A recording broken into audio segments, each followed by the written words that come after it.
will talk about how can you enable automatic notification on your Pocket Option app. We're going to figure out the solution or know how you can do that on your app.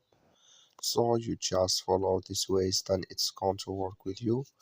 All you have to do, you just go here above your photo profile, click on it. So then it's going to show for you a list like this here. Then all you have to do, you just click here on settings. When you just click here on settings here, so then you come to next tip here. It's going to show for you like this. You click here on time zone, just click on it here. When you click here on time zone, you go down, you come here to automatic dedication. Click in this side. Like you see this color show for us, that's mean here automatic dedication enabled with us now.